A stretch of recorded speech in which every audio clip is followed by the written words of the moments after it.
இங்கே வருகை தந்திருக்கும் நல்லுள்ளங்களுக்கு வணக்கம். ட்ரெண்டிங் ப்ரொடியூசர் கரெக்டா ட்ரெண்டிங்ல என்ன விஷயம் இருக்குமோ அதை கேட்டு அழகா பண்ணிருக்காரு. ஏன்னா இன்னைக்கு ட்ரெண்டிங் தான் நமக்கு எல்லாருக்குமே பிடிச்சிருக்க விஷயம்.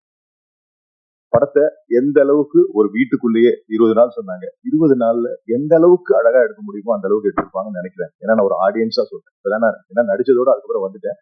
எனக்கு சார் நிறைய விஷயங்கள் தெரியாது. நம்ம எவ்வளவு படம் பண்ணாலும் ஒரு ட்ரைலர் பார்க்கும்போது ஒரு ஃபீல் கிடைக்கும். அந்த ஃபீல் இருக்கு.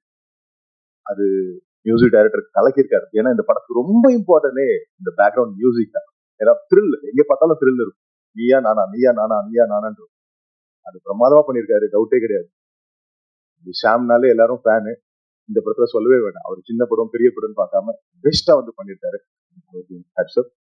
நெக்ஸ்ட் கேமராமேன் கலக்கியிருப்பாரு. ஒரு சின்ன இடத்துல உங்களுக்கு நான் ஒரு பிராடான ஒரு இடத்துல படம் பண்றது ரொம்ப ஈஸி. ஒரு சின்ன இடத்துல ஒரு கேமராமேன் படம் பண்றது ரொம்ப கஷ்டம். ஏன்னா லைட்டிங்கா இருக்கட்டும், நிறைய விஷயங்கள் இருக்கு. அதை அழகா நேர்த்தியா பண்ணியிருக்காரு. நம்ம ட்ரைலர்ல பார்த்தேன். நான் எனக்கு எடுத்த சீன்ஸையும் பார்த்தேன். அவ்வளவு அழகா இருக்கு. பெரிய விஷயம். அடுத்தது ப்ரொடியூசர் வந்து சொல்லி ஆகணும். பாத்துங்களேன், எப்பவுமே ஒரு பொண்டாட்டிய ஒருத்தர் மதிக்கிறாருன்னா கண்டிப்பா ஒரு நல்லவரா இருப்பாரு. ஒரு நல்ல படங்கள் எடுப்பாரு, அவர் நல்லா இருப்பாரு. அது டவுட்டே இல்லை. ஏன்னா பொண்டாட்டி மேல உட்கார வச்சு அவர் கீழே பாருங்க. அடுத்தபடியா சொல்ல போனா கதையின் ஹீரோ கலையரசன். நான் சினிமா வர்றதுக்கு முன்னாடியில இருந்து எனக்கு தெரியும். ஏன்னா ஒரு படத்துல முகமுடின்னு ஒரு படம் பண்ணும்போது அதுக்கு முன்னாடி அவர் கிட்டத்தட்ட அந்த படத்துக்கு கிட்டத்தட்ட ஒரு 1.5 வருஷம் 1.5 வருஷம் கஷ்டம். ஆனா அந்த படத்துல ஒரு சின்ன கேரக்டர். அதுக்கப்புறம் அவரோட நடிப்பு விஷயங்கள் எல்லாமே எனக்கு தெரியாது. ஏதோ சும்மா அப்படியே ஹார்ட் ஒர்க் பண்றாரு, ஓகே ஒரு கேரக்டர்ல வருவாரு அப்படின்னு. ஏன்னா நான் நடிச்சுட்டு இருக்கேன். ஆனா அவரோட சில படங்கள்லாம் பார்த்து நான் மிரண்டிருக்கேன். சாதாரணமா பார்க்கும்போது ஒண்ணுமே தெரியாது. ஆனா கலக்கி இருப்பான். உண்மையிலே ஒரு நடிகன் இன்னொரு நடிகனை வந்து பாராட்டுறதுக்கு ஒரு ஈஸி விஷயம் கிடையாது. நான் பொறாமப்பட்டேன் நிறைய இடத்துல. கலையரசன் சில படங்கள் மொட்டை அடிச்சு ஒரு படம் பண்ணிருக்கேன். கலக்கு டைலாக் போர்ஷன் நடிக்கிறதா இருக்கட்டும், ஸ்பீடா இருக்கட்டும், எல்லாமே கலக்கியிருப்பாங்க. It's good talented person. இது மாதிரி ஒரு ஹீரோஸ் எல்லாம் நம்ம சினிமாவுக்கு தேவை. அதுதான் நடந்துட்டு இருக்கு. இந்த படம் ஒரு பெரிய லெவல்ல அவருக்கு ஒரு எதிர்பார்ப்பை உண்டு பண்ணும். No doubt about that.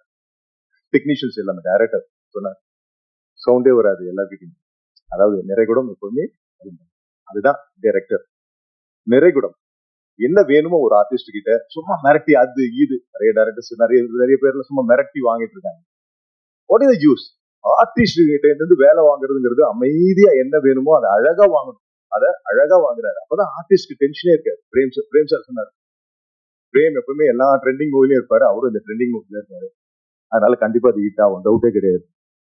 ஏன்னா பிரேம் ஒரு லக்கி சாம் சொல்லலாம். நிறைய படம் சீரியஸா இஸ் வெரி நைஸ் படம். வரும் பாருங்க, இவ்வளவு படங்கள் பண்ணியிருக்காரு, ஒரு அலட்டிக்கவே மாட்டார். It's good. நல்ல விஷயம். நல்லா வந்திருக்கு இந்த படம். நான் கிட்டத்தட்ட எல்லாரையும் சொல்லிட்டேன்னு நினைக்கிறேன்.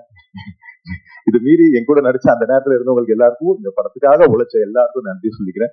எகைன் சொல்றேன், இந்த producer is very good producer. நிறைய படம் பண்ணுவார்.